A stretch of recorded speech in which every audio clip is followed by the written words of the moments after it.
The first sign that our quiet weekend at the lake was about to explode came while my wife was still brushing her teeth. I was making coffee, half awake, when her phone lit up with an urgent dispatch call. She put it on speaker, toothpaste still foaming at the corners of her mouth. "Ma'am, we've received a 911 report that a woman named Rachel Merritt is unlawfully occupying a residence at Lake Pine Estates. The complainant is requesting immediate removal." Rachel slowly turned her head toward me, eyes wide equal parts disbelief and amusement. "Honey," she said, spitting into the sink, "apparently I'm illegally living in our own house." And that's when I knew. Only one person in this entire community was unhinged enough to weaponize 911 like that. HOA President Karen, the self-appointed Queen of the Pines. And she had no idea she'd just tried to evict the woman who runs the state police force. Before I dive in, tell me where you're watching from and what time it is there. And hey, if you love HOA chaos and sweet justice, don't forget to subscribe. If you've never watched your spouse, your calm, collected, borderline legendary spouse get falsely reported to 911 before breakfast, let me tell you, it's a special kind of surreal. One second you're sipping coffee, the next you're staring at your wife as she wipes toothpaste off her mouth and mutters, "She really called the cops on me?" But to understand why that moment wasn't actually a surprise, you need to know what happened 3 days earlier, because the truth is, Lake Pine Estates didn't suddenly become a battleground. The match had already been lit. Karen just finally decided to throw it into a pile of gasoline. We'd bought the cabin last spring after Rachel's promotion. I'm not exaggerating when I say she needed the break.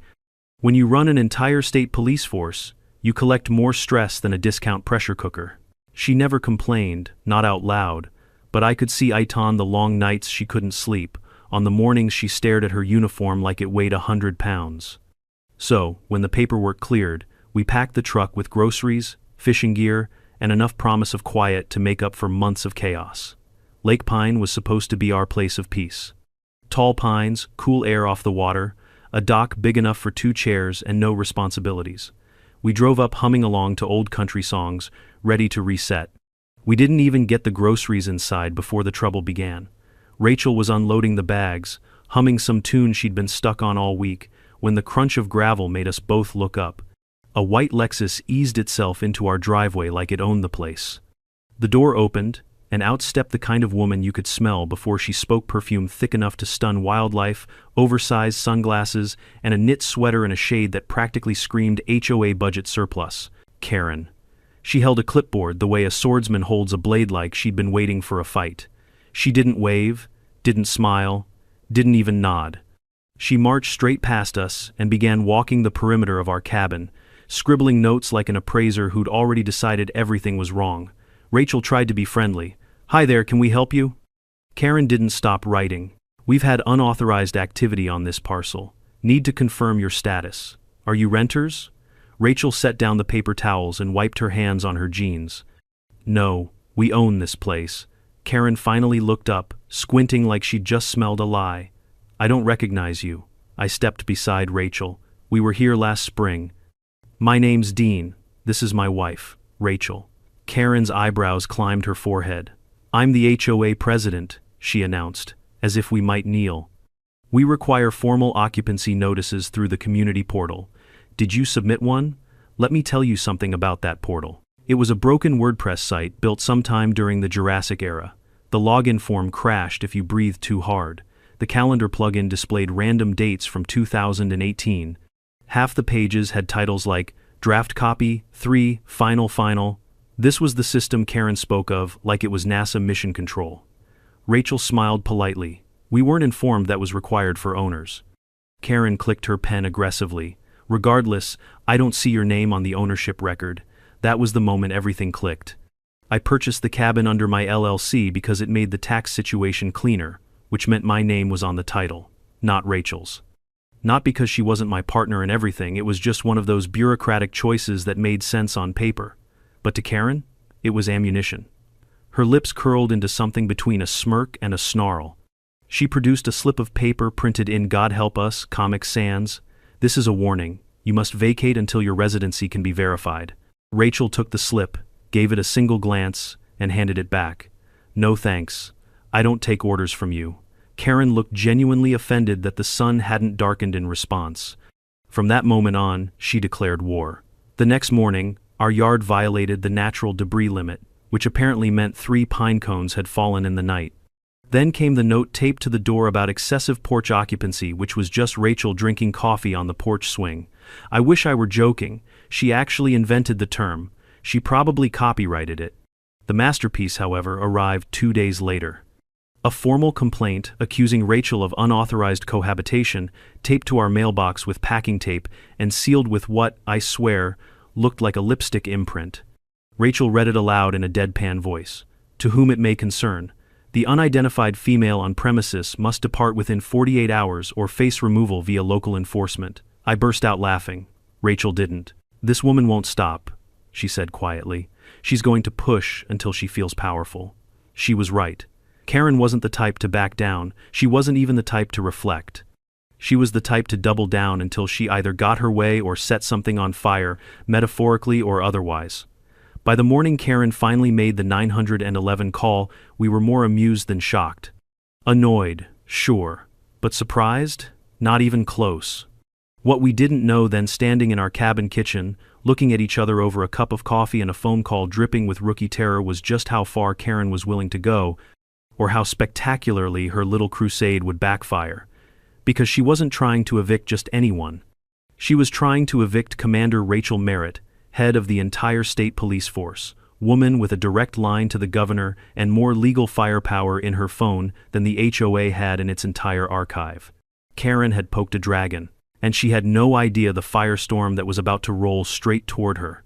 When the patrol cars finally rolled up our dirt road that morning, I was standing at the kitchen window with my coffee, watching the blue lights flicker between the trees like confused fireflies.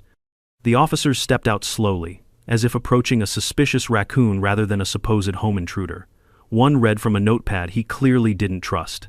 The other kept glancing from the house to his partner, silently asking, "Are we sure we're at the right place?" Rachel opened the door before they even knocked. She didn't slam it open or stride out like some action hero. She just stepped into the doorway with a calm expression, the kind of steady, measured calm that scares people more than shouting ever could. "Good morning, gentlemen," she said. "I understand you're here to remove me from my own cabin." The younger officer blinked, like his brain had just blue-screened. "Ma'am, we received a 911 report claiming a trespass in progress. The complainant identified you by name." Rachel raised an eyebrow. "And yet here I am, in my pajamas, making breakfast." The officer fumbled for words, settling on the safest phrase available to him. "May we come in?" "Of course." Rachel stepped aside and gestured them inside like she'd been hosting residents for brunch instead of dealing with an eviction attempt. I stayed near the hallway, watching the poor guys struggle to reconcile the ridiculous call they'd been sent to handle with the very normal cabin they were standing in. One of them scanned the room out of habit, the fishing rods by the door, the grocery bags still on the counter, the half-sliced apple Rachel had abandoned when the call came in. Nothing looked remotely criminal. Then the younger officer flipped to a second page on his notepad. The complainant stated that you refused to vacate when told you were not an authorized occupant. Rachel let out a soft breath, just enough to signal annoyance without being disrespectful. "Officer, I'm the co-owner of this property in every meaningful sense except paperwork technicalities. My husband purchased the cabin under an LLC, which lists only his name. But I live here, I pay for it, and I certainly didn't break in." The older officer nodded slowly, trying to hide the fact that he already suspected this was a load of HOA nonsense wrapped in legal jargon. "Do you have proof of affiliation with the owner?" he asked gently. Without missing a beat, Rachel picked up her phone from the counter and tapped a few times. "Here's our marriage certificate. Here's the LLC listing with my name as co-executive. And here," she swiped again, "is a photo of me unlocking the cabin with the key I've had since the day we bought it." The officers leaned in, examining the documentation. The younger one opened his mouth to say something, then stopped, squinted, and looked back at Rachel. "Ma'am, I just want to confirm something. Your name is Rachel Merritt?" "Yes," she said. He swallowed. "As in, Commander Merritt?" Rachel gave a polite nod. The two officers straightened so fast I could almost hear their vertebrae snap into alignment. The older one removed his hat. The younger one looked like he might spontaneously combust from embarrassment. "Commander, ma'am, he said shakily. "We didn't realize we weren't informed." Rachel held up a hand. "Relax. You're just doing your job, and frankly I appreciate that you responded professionally, but I want something very clear on record." She picked up the remote and tapped the security feed onto the TV.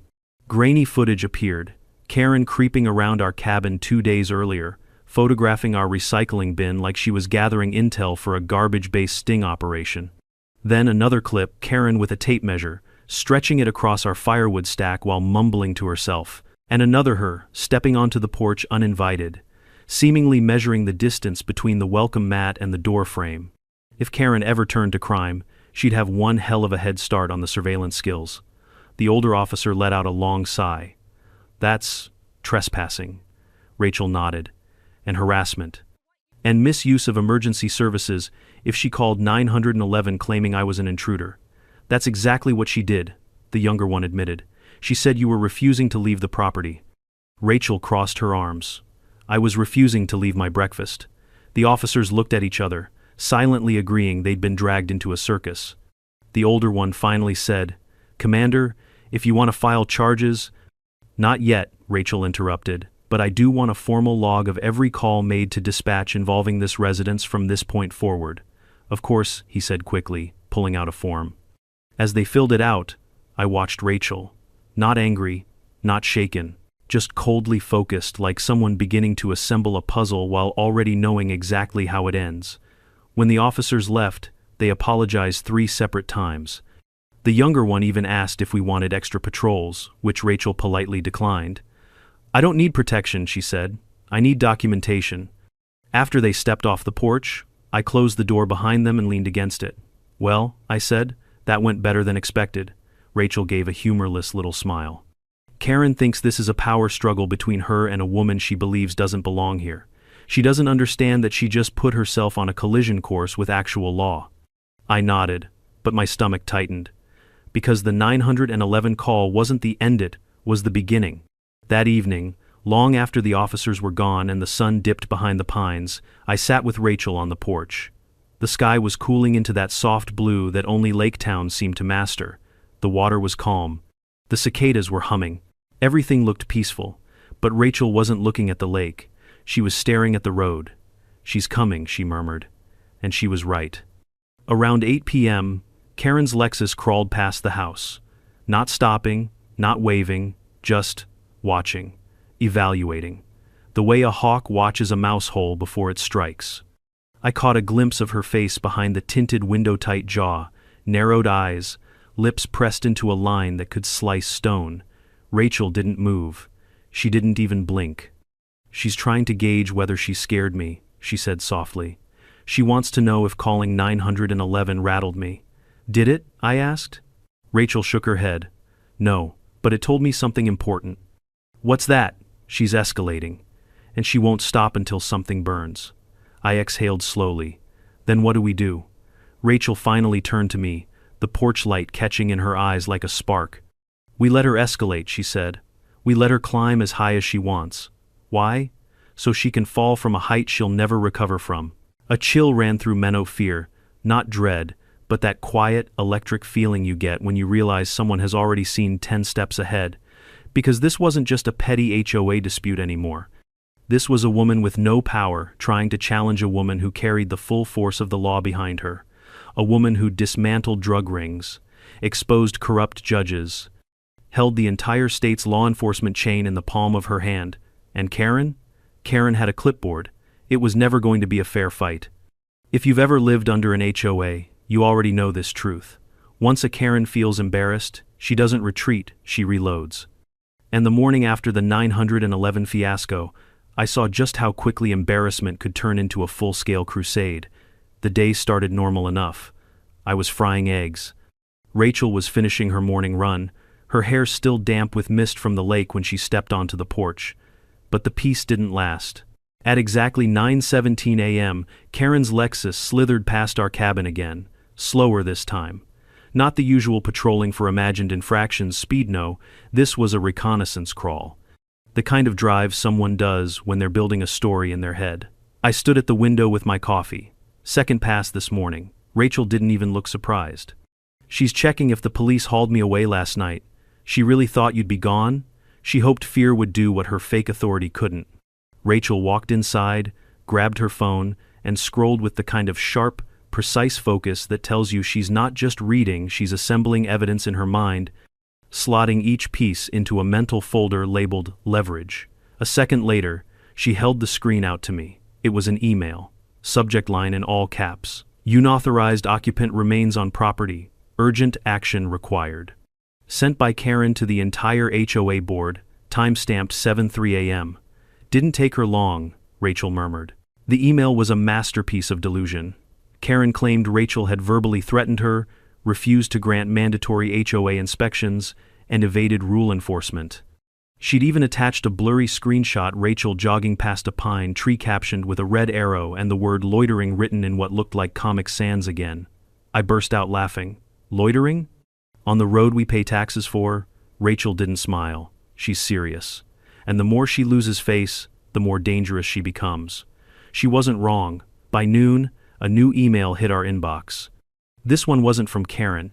It was from the HOA treasurer, Greg, an anxious man who treated accounting spreadsheets like ancient scripture. It read, "Per recent complaints and community concern, the board will hold a special session this afternoon to review possible violations. Please prepare relevant documentation. No greeting, no signature. Just pure bureaucratic dread." I looked at Rachel. "You want me to come with you?" She shook her head. "No. This isn't a showdown. Not yet. Let her dig." When we arrived at the HOA clubhouse, Rachel walked inside while I stayed in the truck. The clubhouse always reminded me of a dentist's office converted into a library for people who yell about mulch depth, sterile, beige, and humming with passive aggression. Even from the parking lot, Karen's voice leaked through the thin walls. "She refuses to comply with our standards. She isn't registered. We cannot allow instability." Instability. That was her new favorite word. Another voice, probably Greg's, spoke up. "There's no legal basis to remove her, Karen. She's married to the owner." Karen snapped back. "She's unverified. We have rules." Then Rachel's voice, calm and cutting, floated through the air. "If words could file court motions by themselves, hers would. If I may," she began. "Not only am I married to the deed owner, but I am also formally listed as co-executive on the LLC that holds the property. And though I dislike bringing this up, I am also the head of our state's law enforcement division. So, unless this HOA plans on taking this matter to a real courtroom, I suggest we stop pretending this is anything more than personal." Silence. Not a respectful silence, a terrified one. Then Greg mumbled something about systems and protocols, trying desperately to keep the peace. Karen, of course, cut him off. "She's mocking our authority," Karen squawked.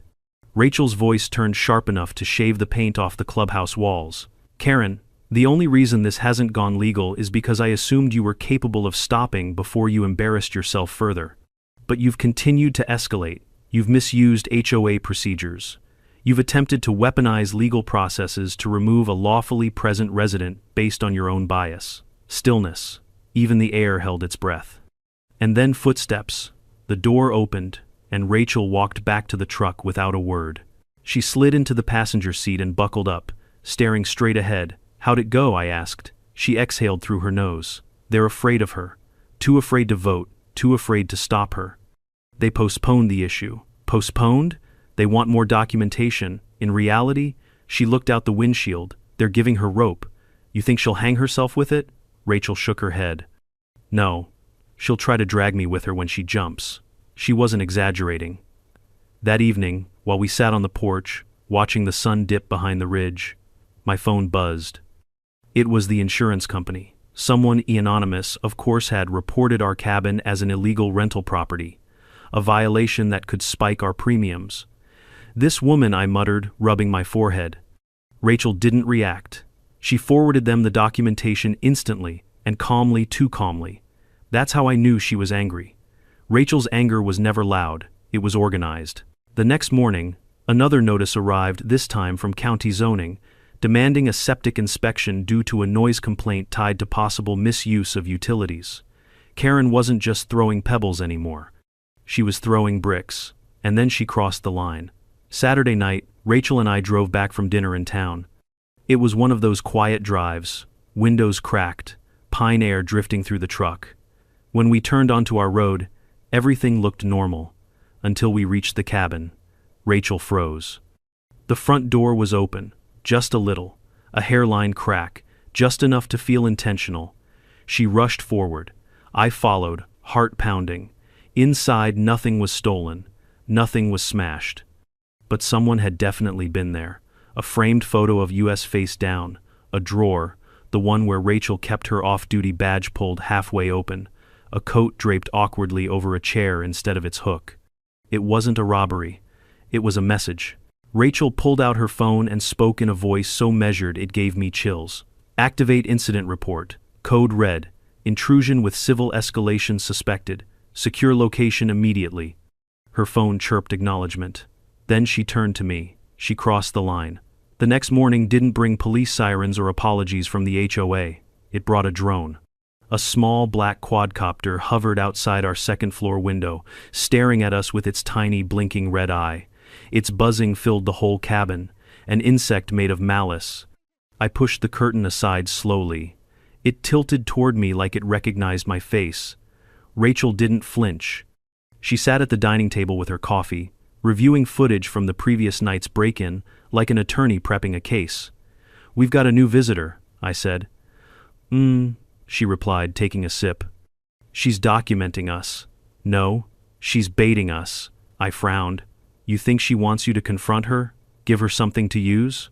"She's desperate," Rachel said, eyes still on her screen, "and desperation makes people stupid." She forwarded the footage to several agencies with the kind of ease most people use when forwarding memes. Then she made a phone call, a short, surgical one. "Yes, I'd like to open a formal investigation into unauthorized access and harassment by a private HOA member using stolen emergency credentials." Stolen emergency credentials. She had proof. Karen wasn't just meddling. She'd used a restricted access master key, the kind HOAs were supposed to safeguard like gold toe get into our house. And just like that, everything shifted. "Time to lay a trap," Rachel murmured, sliding her phone aside. "She wants escalation? Let's give her something she can't climb out of." I didn't know what she meant yet, but I knew Karen was about to learn the difference between playground power and real authority. Because Rachel wasn't out for revenge, she was out for accountability. And she was done holding back. The thing about Rachel, something Karen never understood, is that she doesn't rush. She doesn't flail. She doesn't react emotionally, even when someone breaks into our home or circles it with surveillance drones like a vulture looking for weak spots. When Rachel moves, she moves with intent. Every step measured. Every action preloaded with purpose. And Karen, in her delusion, thought she was the one playing chess. The morning after the drone incident, I found Rachel at the dining table, surrounded by documents, screens, and a steaming mug of black coffee. She was reviewing the footage from the break-in with the intensity of someone studying the final piece of a puzzle she'd already begun assembling in her mind days ago. "She's escalating faster than I expected," Rachel murmured without looking up. "Which part?" I asked. "The break-in? The drone? The insurance fraud?" "All of it," she said. "People like her always escalate when their authority is challenged. But breaking into a state official's home?" She paused the video on a blurry figure, Karen's sweater, unmistakable in its HOA-approved pastel. "That tells me she thinks she's untouchable." I rubbed my face. "So what now?" Rachel tapped the screen once. Now I stopped letting her dictate the pace. Before I could ask what that meant, a car door slammed outside, then another. I walked to the window and peeked out just in time to see Karen marching down our walkway like she owned every inch of gravel beneath her expensive flats. And she wasn't alone. Trailing her was a young man in a cheap suit carrying a leather briefcase so oversized it swallowed half his torso. He looked like the kind of lawyer who had passed the bar on his 6th attempt, only to immediately specialize in giving terrible advice. Karen pounded on the door without hesitation. Rachel stood, smoothing the front of her shirt. "Let's do this," she said, opening the door with a smile that should have been installed in a museum under weapons of quiet destruction. Karen didn't smile back. She thrust her hand dramatically toward the lawyer. "Tell her," she ordered. The young man stepped forward, clearing his throat with the confidence of a houseplant. "Ma'am, I'm Stephen, representing the HOA's legal advisory team. We've drawn up a cease and desist order regarding your conduct and unauthorized presence within the HOA jurisdiction. If you refuse to comply. Rachel lifted one hand, barely an inch. Stephen froze mid-sentence. Stephen, she said quietly, let me stop you right there. Even I took a tiny step back. She continued, first, I have already filed complaints with several state agencies regarding Karen's behavior. Complaints that include criminal trespass, unlawful surveillance, and misuse of emergency entry keys. She nodded toward the drone controller in Stephen's other hand, the one Karen had clearly shoved at him like evidence. Second, this property falls outside the enforcement reach of the HOA bylaws due to its LLC corporate structure and jurisdictional classification. I verified that with county records this morning. Stephen's expression creased. Karen's jaw clenched. And finally, Rachel stepped forward, her voice calm enough to chill the air. I'm not just a resident. I am Commander Rachel Merritt, director of this state's law enforcement division. So unless you have a court order signed by a judge, what you're holding is just stationary with ambition. Stephen swallowed like he was trying to digest a boulder. Karen, of course, chose the worst possible moment to double down. Your position is irrelevant, she snapped. You represent a threat to community order. You don't respect our authority. Rachel turned her head just slightly. Authority comes from law, Karen, not from clipboards. The air went quiet. Then Rachel held out her palm. The drone controller, she said. Karen blinked. What? Now. Every ounce of color drained from Karen's face. She hesitated, then slowly, very slowly pulled the black controller from her purse. Rachel took it, flipped the switch, and powered it down with the finality of a guillotine dropping. Unauthorized surveillance device neutralized, Rachel said softly. Stephen looked like he wanted to drop into a hole and never return. Karen opened her mouth, closed it, then grabbed Stephen's sleeve and practically dragged him back to her Lexus, muttering something about community safety protocols. When they were finally gone, I let out the breath I'd been holding. Was that legal? I asked. Rachel smirked. Legal enough, and satisfying, but the storm wasn't done growing. Around sunset, when the lake turned gold and the pines cast long shadows, Rachel's phone rang. She checked the caller ID and raised an eyebrow. It's Judge Halford. I froze. Halford wasn't your average judge. He'd known Rachel for years, served on panels with her, lost money to her in poker nights. Rachel answered. Halford? His voice was clipped, irritated. Rachel, I've got something unusual on my desk. A petition filed for an emergency injunction requesting removal of a potentially unstable, non-registered individual from a residential neighborhood for safety concerns. Rachel's stare sharpened. And this names me. It names you, Halford confirmed. Filed by Karen. No attorney, self-submitted. And Rachel, he sighed heavily. It's bad. Not legally bad. Emotionally unhinged bad. Full of copied HOA language and exaggerated claims. Reads like a high school essay written by someone who thinks crime documentaries make them a prosecutor. Will it move forward? Rachel asked. Absolutely not. I'm flagging it. But Rachel, she's not just being petty anymore. She's going nuclear. Rachel thanked him and hung up. She didn't speak for a moment. She just watched the lake sleep beneath the rising moon. She's cornered, Rachel said finally, and cornered people lash out. I didn't say what I was thinking, didn't need to. The evening air said it for me. This was no longer a neighborhood scuffle. Karen had decided to fight a war she didn't understand, and Rachel had just decided to finish it. But the next morning brought the biggest escalation yet. Just past 7 a.m., 2 dark SUVs rolled up our road.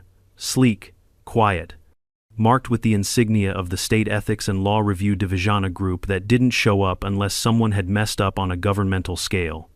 2 investigators stepped out, one tall and stone-faced, the other carrying a briefcase that practically glowed with legal instruction manuals. These weren't local officers responding to noise complaints. These were the people who showed up to dismantle corruption. Commander Merritt?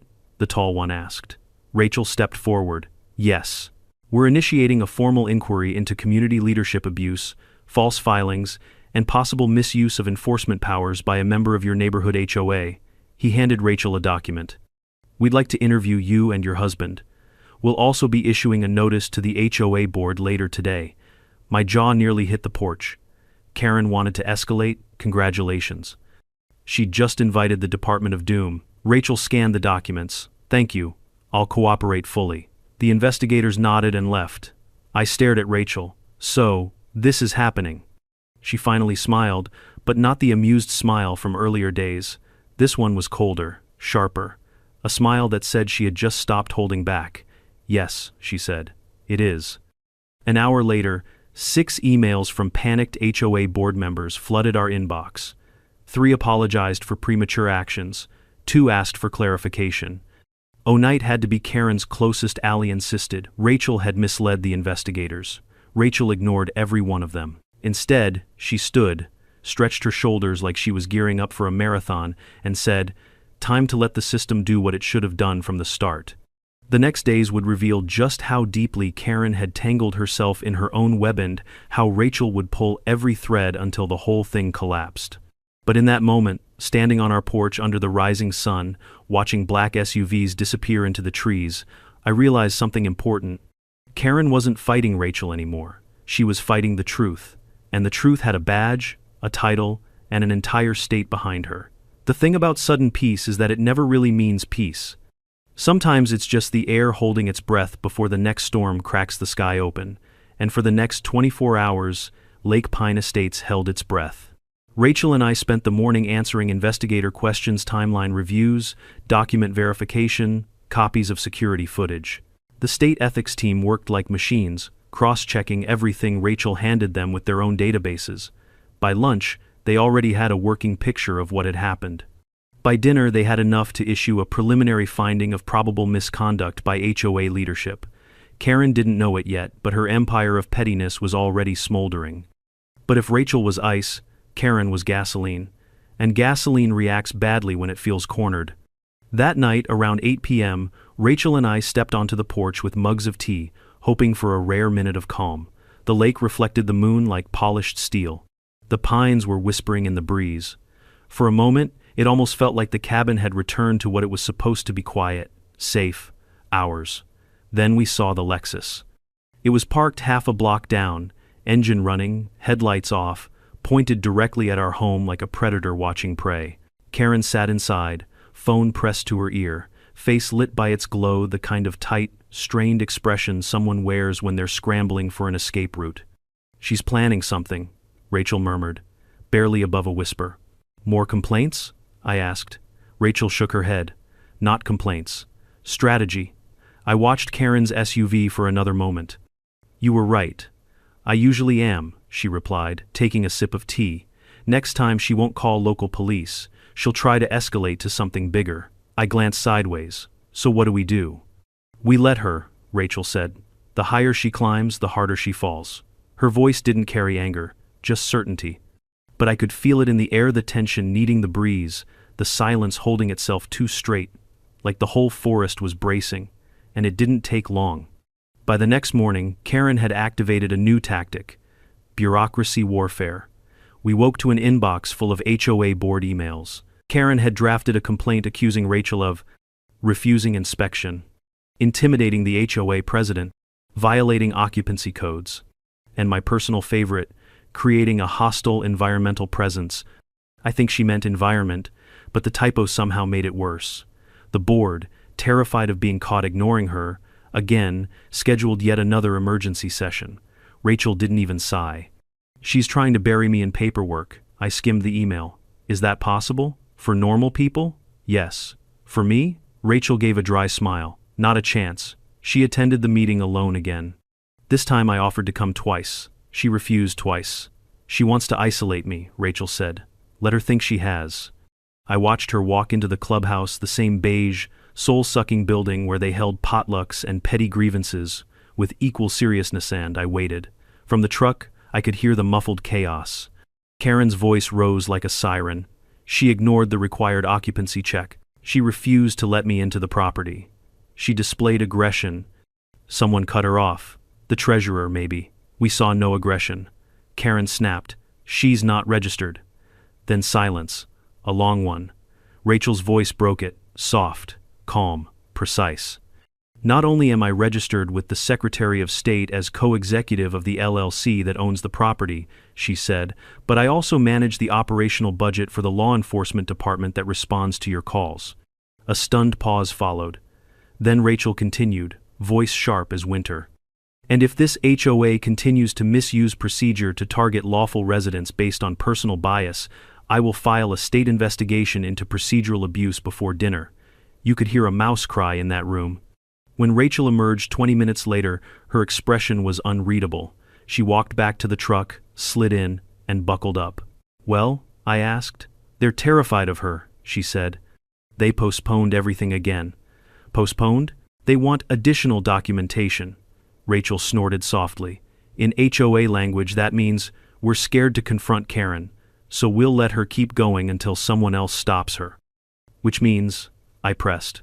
Rachel looked straight ahead. "Which means Karen is going to get worse." And she did. That evening I got a call from our insurance provider. Someone had anonymously reported our cabin as an illegal vacation rental. If we couldn't prove residency within 72 hours, our rate would skyrocket. I nearly choked. "She's going after our insurance now?"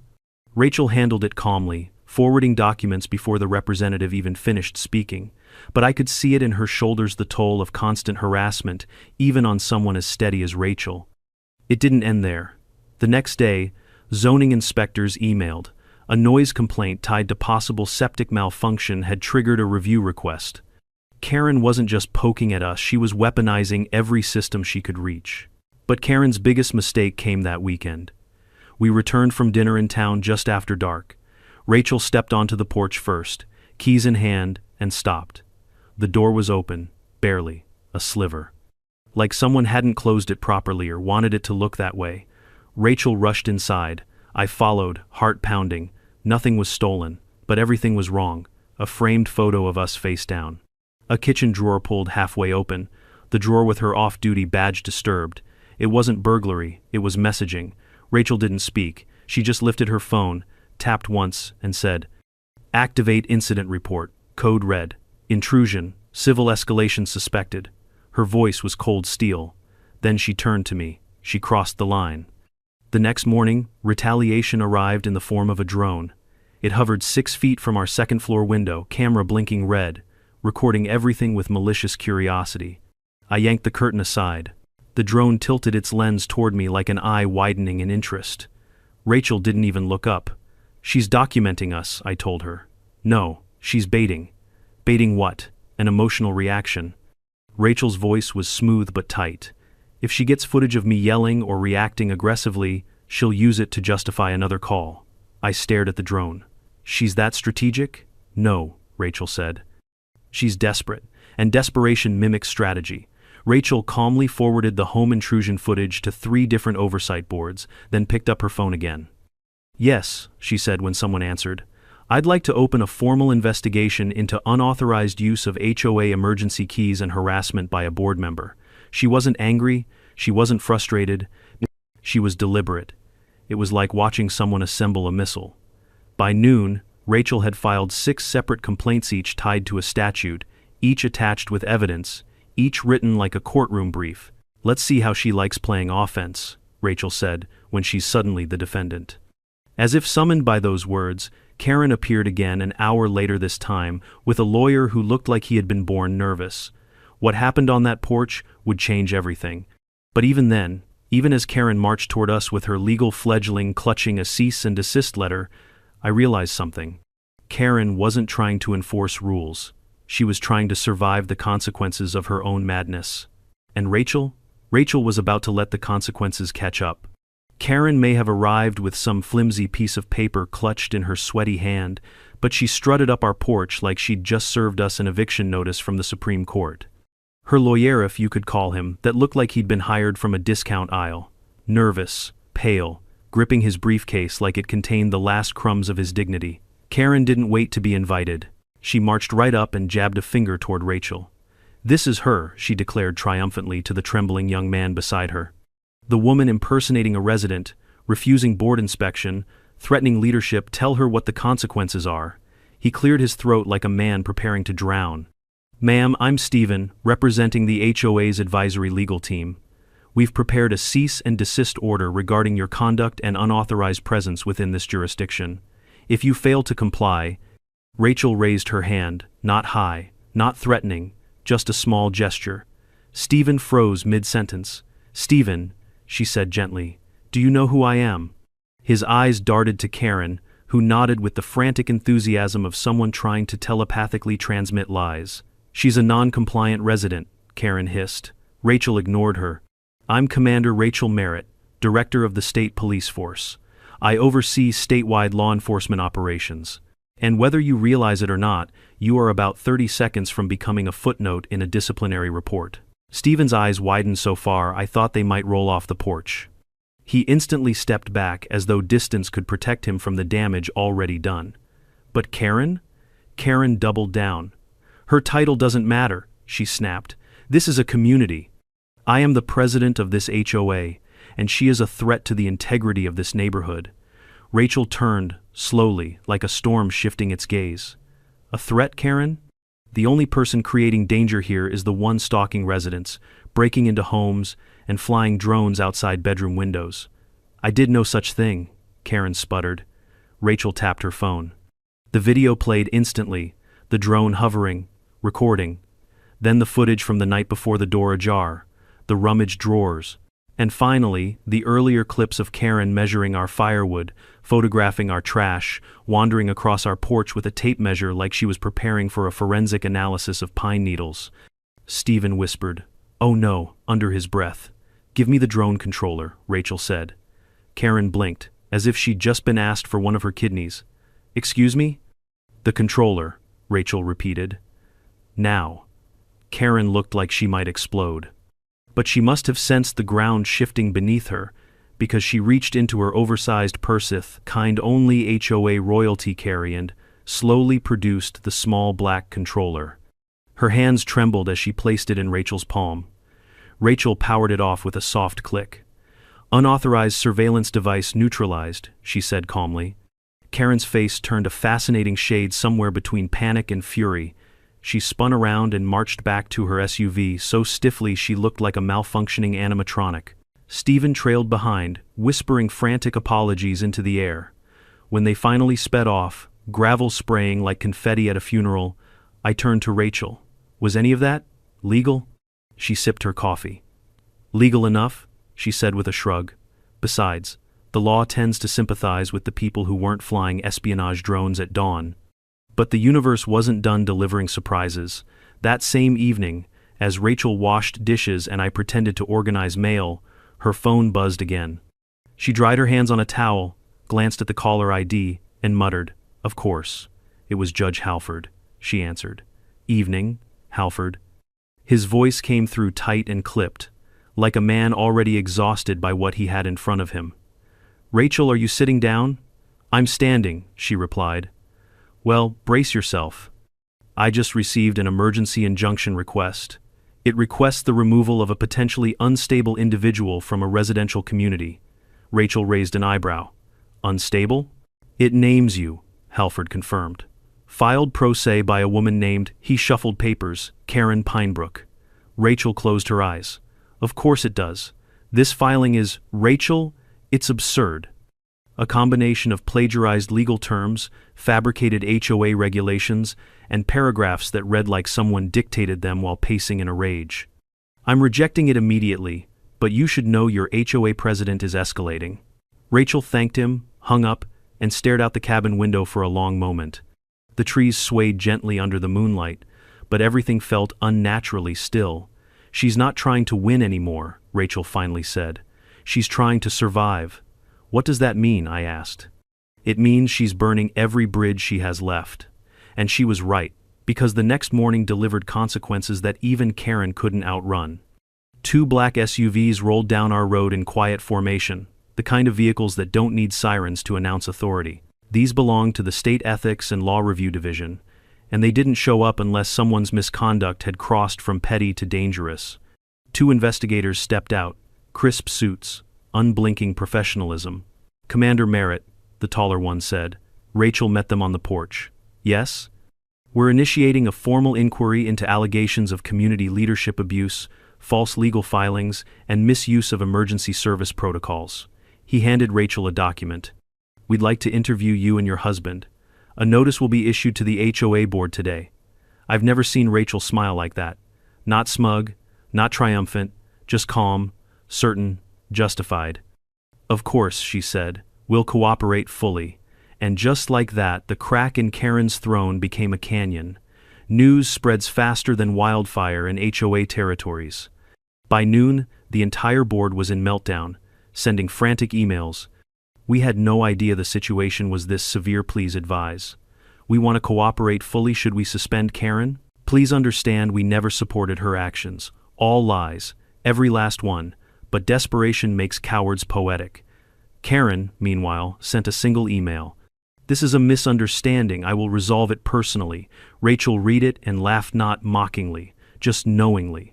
She thinks this is still about her authority, she said. She doesn't understand it's out of her hands now. And she was right. It was out of everyone's hands except the state investigators now. By evening, a formal suspension notice was taped to Karen's door. By nightfall, the board announced an emergency review session without her. For the first time since we arrived at Lake Pine Estates, the air felt clear. Not peaceful, not yet, but clear. Like the forest, the lake, even the breeze had been waiting for someone to finally call Karen's bluff, but Rachel wasn't celebrating. She stood on the porch, watching the road disappear into the shadows. This isn't over, she said quietly. How can you tell? I asked. She didn't look away from the tree line. Because people like Karen never go quietly, Rachel said. They don't know how, and she was right again. Because the next phase of Karen's fight would be darker, quieter, and far more dangerous than anything she'd done before. The morning after Karen was officially suspended from the HOA board should have felt like victory. Birds were singing, the lake looked like glass, our porch smelled like fresh coffee instead of stress, but peace after a battle is deceptive. It's not the end, it's the inhale before the next blow. Rachel was already awake when I stepped into the kitchen. She sat at the table with her tablet, scrolling through emails from the ethics investigators. I could tell by the small crease between her eyebrows that something had already shifted. What now? I asked, pouring myself coffee. She rotated the tablet toward me. Karen's in denial. She's emailing the board claiming all of this is a political conspiracy. Political? I blinked. Does she think you're running for governor?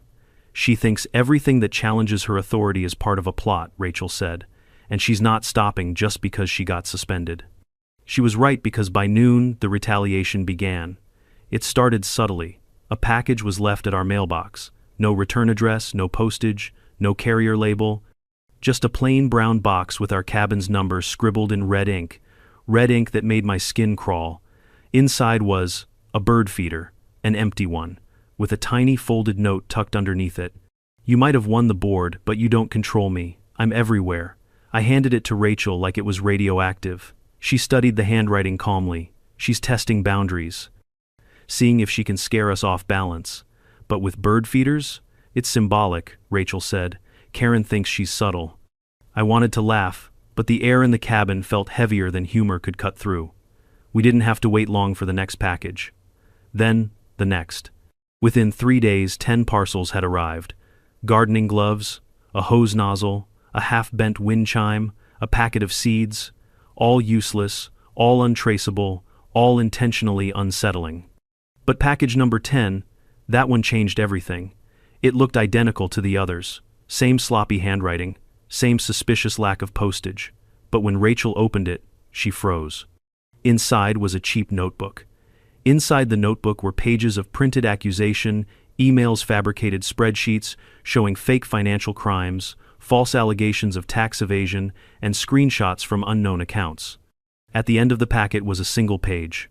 You're not the only target. Then we heard a knock. It was Vinsuer, quiet, soft-spoken neighbor from 2 houses down. A gentle man who kept to himself, ran his accounting business out of his basement, and had a peaceable air about him. But now he stood on our porch pale as paste, shaking so hard the paper in his hand trembled like leaves in a storm. Rachel, he whispered, voice cracking. 2 got this. He held out an email. Someone sent this to 3 of my clients. Rachel took the paper and silently read it. I read over her shoulder.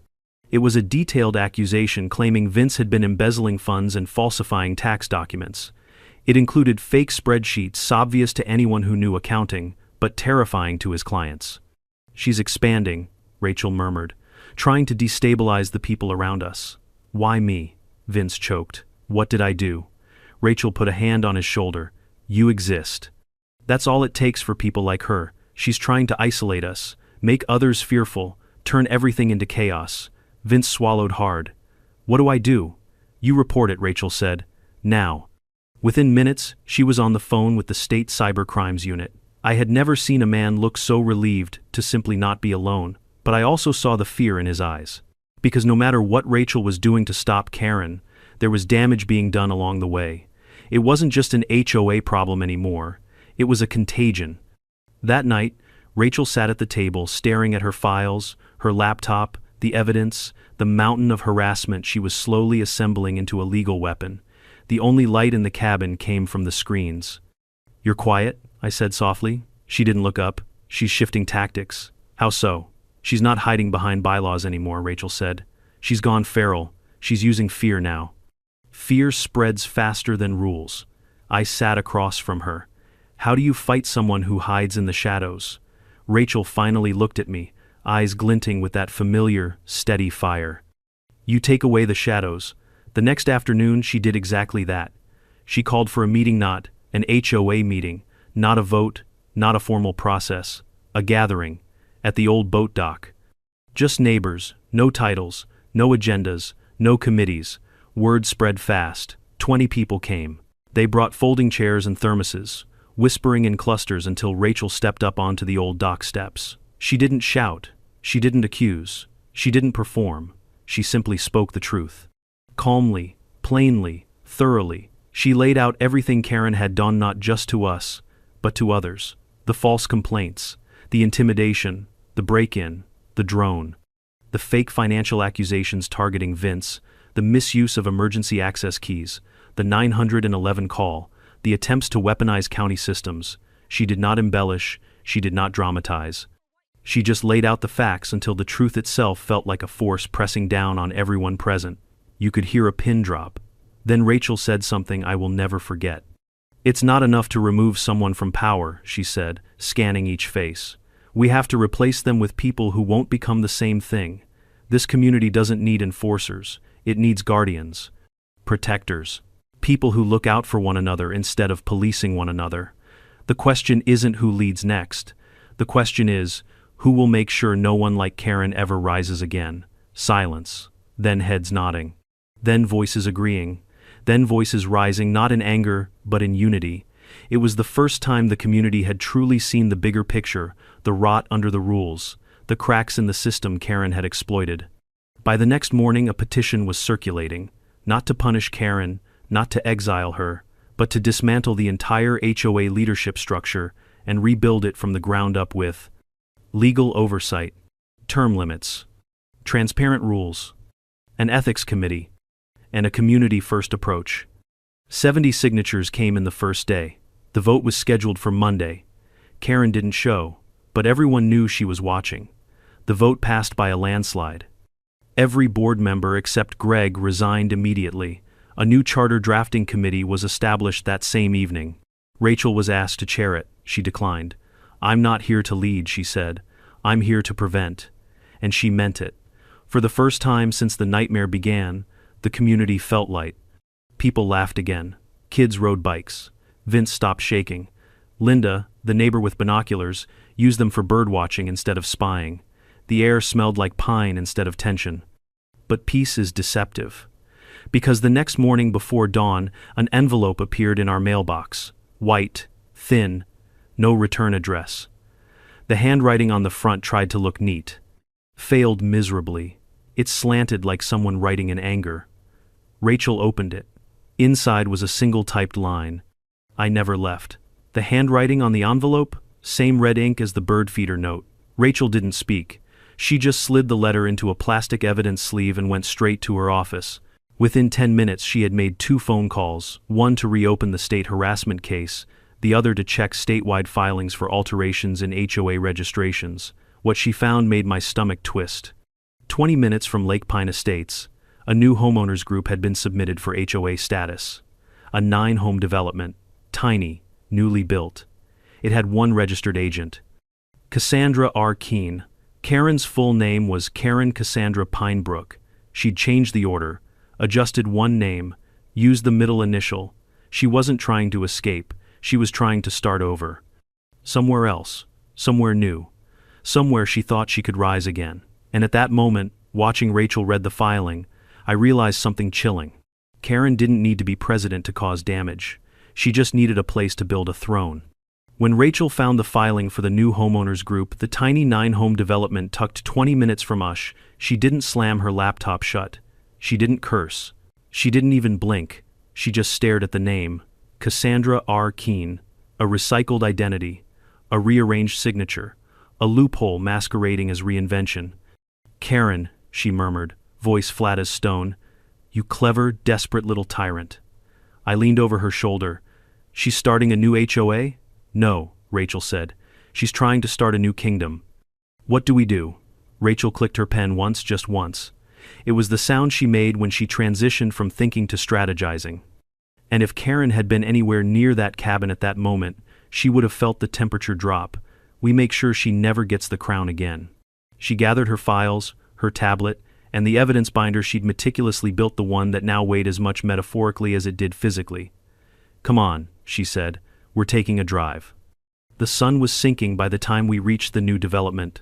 The road snaked along the western ridge before it opened into a half-completed cul-de-sac with freshly poured driveways, crisp house frames, and contractors hauling plywood under the fading evening light. And standing in the middle of it, wearing a crisp white blouse, pencil skirt, sunglasses, and her trademark sense of undeserved authority, was Karenine. Now she looked different, sharper, harder. Her hair was pulled into a tight bun, her clipboard gleamed like a weapon, and she was giving orders to 2 bewildered contractors like she owned the place. Rachel parked the truck but didn't step out. She just watched. "Are you going to talk to her?" I asked. Rachel shook her head. "No need." As if sensing our presence, Karen turned. The moment her gaze locked onto us, she froze. Her jaw twitched. She straightened her blouse. But Rachel didn't move. She simply observed her like a field biologist watching a wounded predator attempt to claim new territory. Karen held her clipboard a little tighter, her lips pressed into a thin, fearful line. Then she spun around quickly and pretended to review a blueprint as though we didn't exist, but her body language told the truth. She knew she was exposed. We drove home in silence. Back at the cabin, Rachel worked late.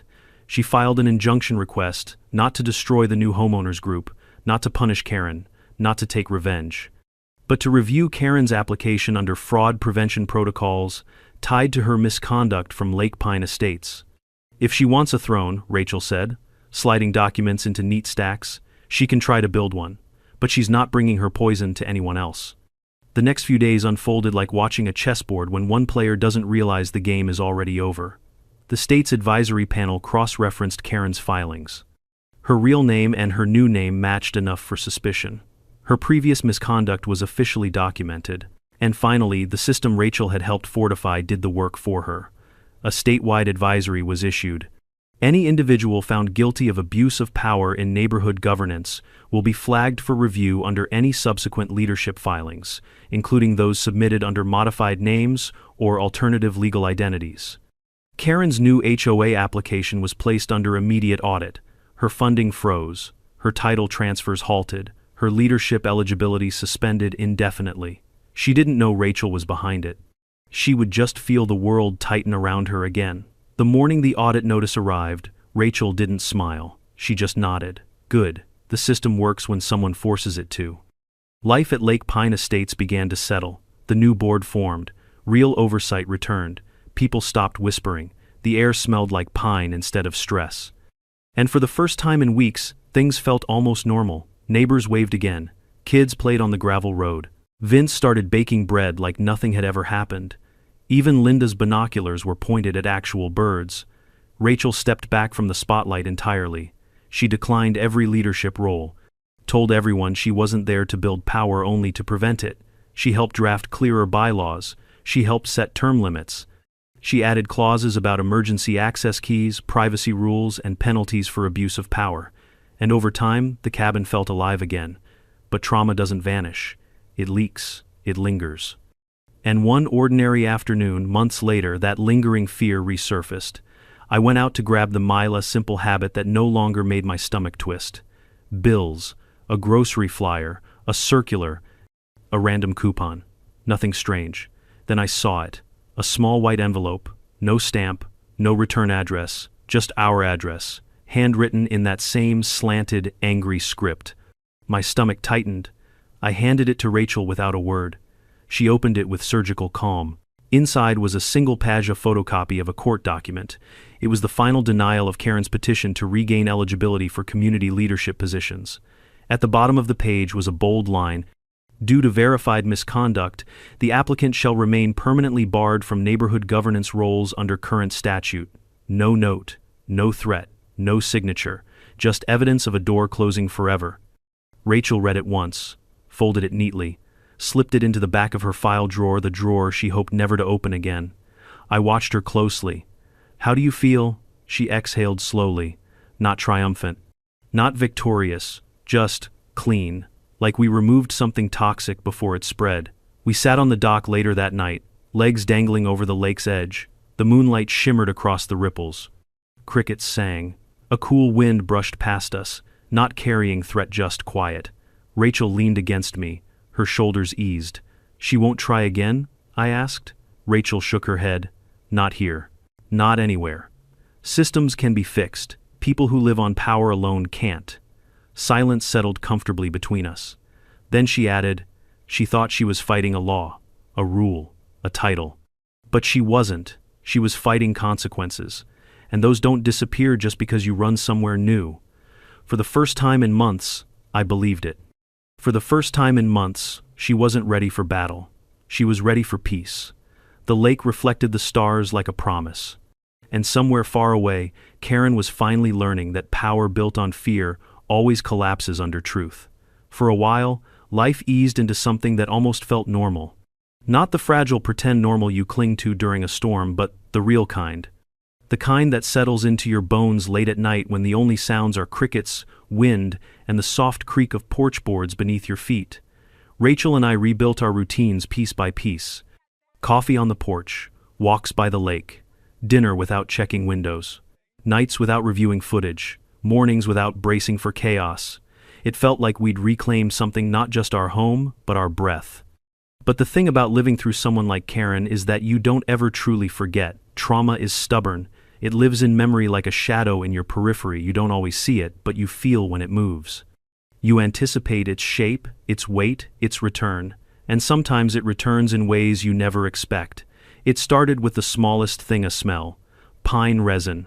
Nothing unusual. We lived in a forest. But the scent hit me differently that morning as I stepped out to the porch. Stronger, sharper, too recent, too close. Like sap had been cut open in the last few minutes. I looked around out of habit. The woods were still, the gravel road quiet.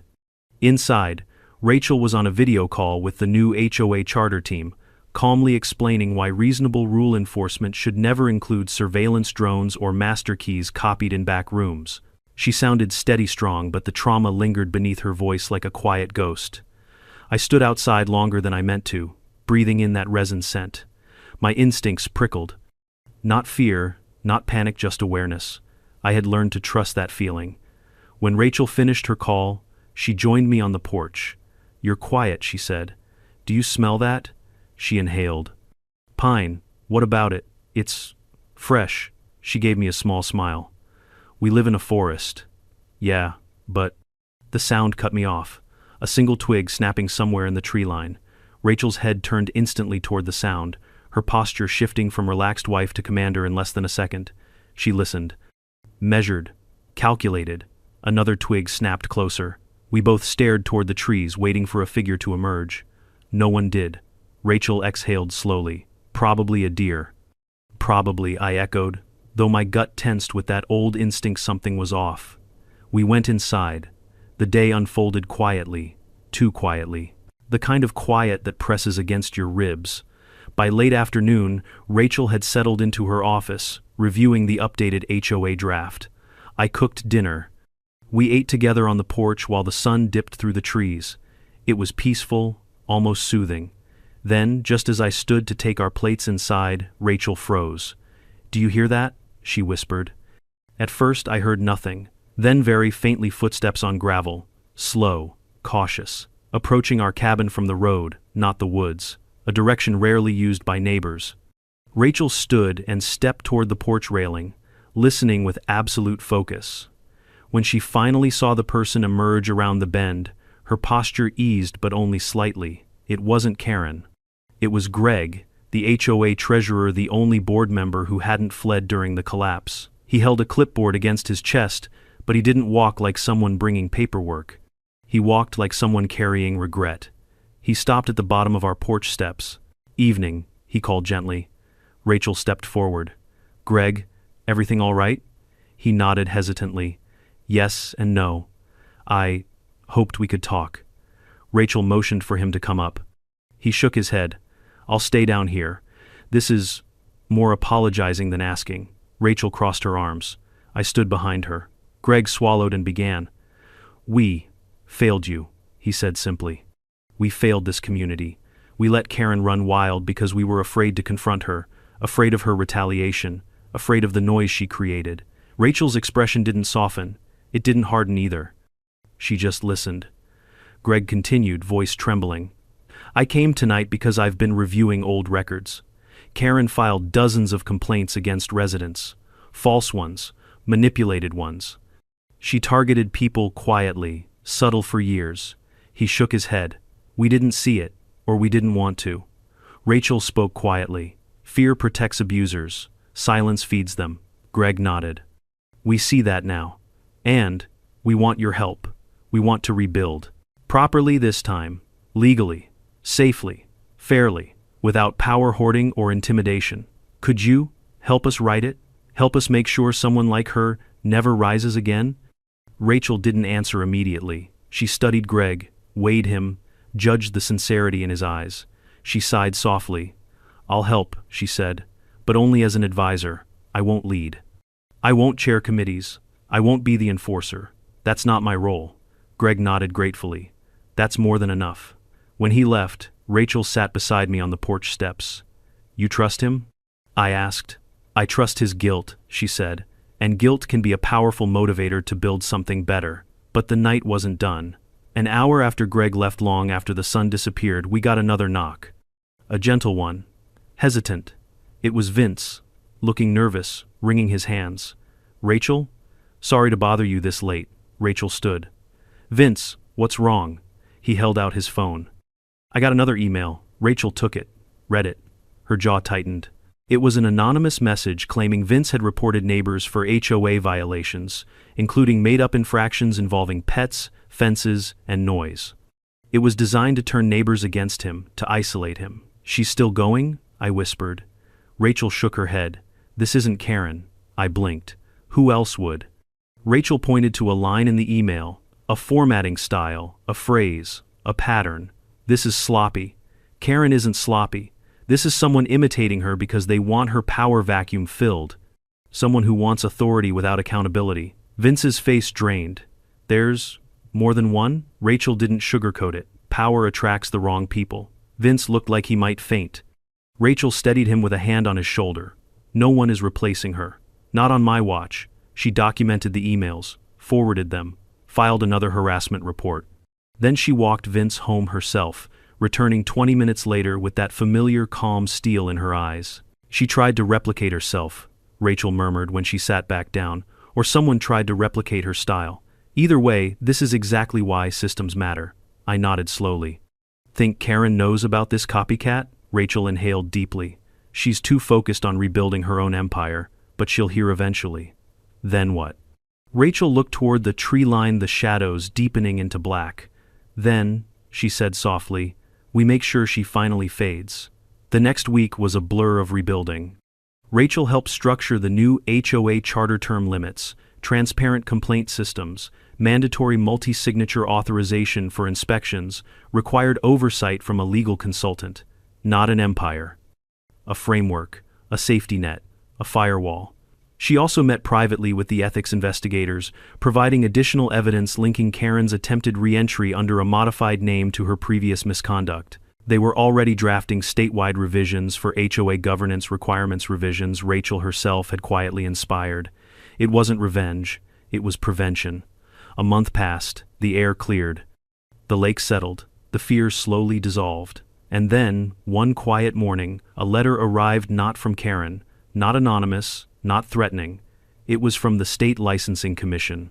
Rachel opened it at the table. I watched her eyes track the words slowly, thoughtfully. Finally, she looked up. "It's over." "What is?" She handed me the document.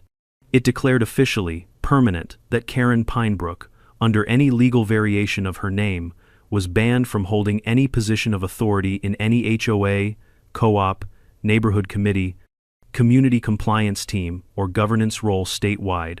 Not suspended, not limited, banned. "I never thought I'd see something like this," I said quietly, "a system actually changing." Rachel leaned back, rubbing her thumb against her temple. "People like Karen don't just abuse power. They reveal the cracks where abuse grows, and you close the cracks." She didn't smile. "Not exactly," but her eyes softened. "I didn't fix the system," she whispered. "I just reminded it what justice looks like." That night, we sat on the dock again, the moon painted silver across the water. Rachel's head rested gently on my shoulder. "She won't come back?" I asked. Rachel shook her head. "No, not here. Not anywhere with power." "Because she's afraid?" "No," she said softly. "Because there's nowhere left for her to hide. And for the first time, not just since Karen started her crusade, but since we bought the cabin, I felt genuinely, deeply safe. Not because Karen was gone, but because Rachel had rebuilt something stronger than fear. She had rebuilt trust. The lake was quiet the night everything finally settled. No drones, no surveillance, no footsteps on gravel, just the soft hum of summer air moving through the pines and the gentle ripple of water touching the dock. I sat beside Rachel, watching her shoulders relax in a way I hadn't seen for months. Not victorious, just peaceful. The kind of peace that comes when justice is slow, steady, and final. This experience changed more than our neighborhood. It changed me. I learned that real strength isn't loud. It doesn't posture or threaten. It doesn't come from clipboards, bylaws, or the illusion of authority. Real strength is quiet, consistent, relentless in its fairness. My wife reminded me and everyone around her that sometimes the bravest thing you can do is stand your ground with calm certainty. And if there's a lesson here, it's this. When someone abuses power, they expect fear. What they don't expect is someone who refuses to bend. Someone who knows the truth, who protects their community, and who keeps going even when it's exhausting. If you've ever dealt with an HOA nightmare or any Karen in your life, share your story below. And if you enjoyed this journey, subscribe so you don't miss the next chapter. Justice isn't always loud, but here, it's always coming.